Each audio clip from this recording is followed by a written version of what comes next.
तस्वीरें यमुनानगर जिले से दिखाने का प्रयास कर रहे हैं। आपको बता दें कि आज स्वर्ण समाज के सभी सदस्य जो है मोर्चा प्रदर्शन के लिए उतरे। उन्होंने कहा कि जो यूजीसी एक्ट लागू किया गया है उससे लोगों में जो है विद्रोह पैदा होगा और लोगों की जो भाईचारा बिगड़ेगी। उनका कहना है कि जल्द से जल्द जो है इस एक्ट को है वापस लिया जाए। इसी के चलते जो है उन्होंने नेहरू पार्क से लेकर एमएलए घनश्याम दास अरोड़ा के ऑफिस तक जो है पैदल यात्रा निकाली और विरोध का प्रदर्शन किया। उनका कहना है कि राष्ट्रीय स्वर्ण समाज मोर्चा के सदस्य यमुनानगर विधायक श्री घनश्याम दास अरोड़ा के माध्यम से प्रधानमंत्री से यह मांग करते हैं कि ये यूसीजी एक्ट 2026 को तुरंत वापस लिया जाए। इस कानून की वजह से आपसी भाईचारा समाप्त हो रही है। स्वर्ण समाज में भय का माहौल बनता जा रहा है। हिंदू समाज जिसे एकजुट करने का लगातार प्रयास आपकी सरकार कर रही है, इस कानून के कारण जो है ये भाईचारा जो है बट जाएगी, समाज के लिए एक घातक सिद्ध होगा। आपसे निवेदन है कि तुरंत ही इस एक्ट को जो है बहाल किया जाए और जो जिस तरीके से चल रहा था उसे वैसे ही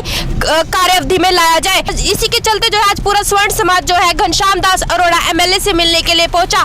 आइए पूरा मामला दिखाने का प्रयास करते हैं और क्या कुछ कहते हैं स्वर्ण समाज के व्यक्ति, वह भी आपको सुनवाते हैं। आप सभी से रिक्वेस्ट है कि वीडियो को शेयर करते रहिए और कमेंट में अपनी राय जरूर दें और ऐसी खबरों के लिए बने रहे आवाज हरियाणा न्यूज नेटवर्क के साथ। ये स्वर्ण समाज के खिलाफ भारतीय जनता पार्टी ने एक यूजीसी के नाम से एक कानून बनाया है जिससे हमारे स्वर्ण समाज के बच्चों को स्कूल में या जो भी शिक्षा में भेदभाव किया जा रहा है और हिंदू को हिंदू से लड़ाया जा रहा है। इसके लिए स्वर्ण समाज ने आज एक अपना विशाल प्रदर्शन किया है। इसकी आगे की रूपरेखा अब पार्क में बनके स्वर्ण समाज के जो सम्मानित लोग हैं वो बनाएंगे। नारेबाजी क्यों कर रहे हैं? ये हमारे बच्चों के खिलाफ जो भेदभाव किया जा रहा है स्कूलों में, स्वर्ण समाज ने हमेशा भारतीय जनता पार्टी को वोट दिया है, चाहे इसमें ब्राह्मण है, चाहे राजपूत है, चाहे बनिया समाज है, चाहे पंजाबी समाज है, सभी ने इनका समर्थन करते हैं और यही लोग हमारे खिलाफ चल रहे हैं। तो अभी ये लागू हो गया कानून? ये लागू हो गया इनके हिसाब से 13 जनवरी से लागू है। अब नुकसान क्या होगा इसका? नुकसान इसमें जी भेदभाव बढ़ेगा।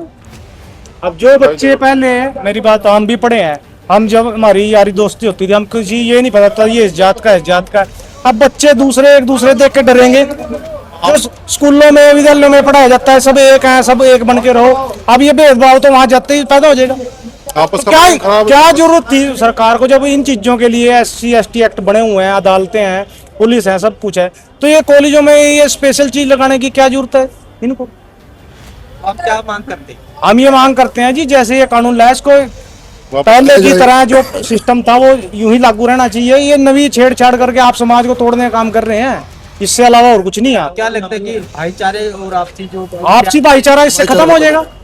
इस सरकार का तो ये है जी पिछले 10 साल से जिस इस सरकार ने सामाजिक जो भेदभाव जो सब समाजों में पैदा कर दिया है वो आगे ये बढ़ा ही रही है। इसको खत्म करना, नारा तो हिंदू एक तक देते हैं और हिंदुओं में ये फूट पाने का काम कर रहे हैं। हर वर्ग इनसे जी परेशान हो चुका है। पिछले भी 10 सालों से कोई भी वर्ग लगा लो, मजदूर हो गया, किसान हो गया, बिजनेसमैन हो गया, सड़कों पे ही है।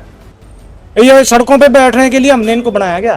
तो सरकार को कोई चेतावनी? सरकार को चेतावनी ये है, आज सांकेतिक धरना था, सरकार को ये जिताना चाहते हैं या तो इसको वापस ले लो, यानी स्वर्ण समाज भारी से भारी संख्या में सड़कों पे उतरेगा और इनका अगले जितने भी चुनाव है उसमें बहिष्कार होगा, टोटली बहिष्कार।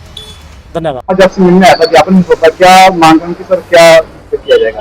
राष्ट्रीय स्वर्ण समाज मोर्चा के पदाधिकारी समाज के कुछ मित्रों के साथ यूजीसी एक्ट 2026 उसके विरोध में आए थे। उनका ये मानना है कि ये यूजीसी एक्ट 2026 जो है ये समाज को बांटने का काम करेगा, इसलिए इस एक्ट को वापस लिया जाए। मैंने उनकी बात को ध्यान से सुना और वो ज्ञापन प्रधानमंत्री महोदय के नाम है।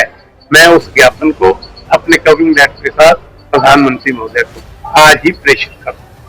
सर आपको क्या है संज्ञान इसके ऊपर? ये जो एक्ट है वो किस प्रकार से फायदेमंद है? मैंने अभी इसका कोई अध्ययन नहीं किया, इसलिए इस पर मैं कोई भी विस्तृत जानकारी नहीं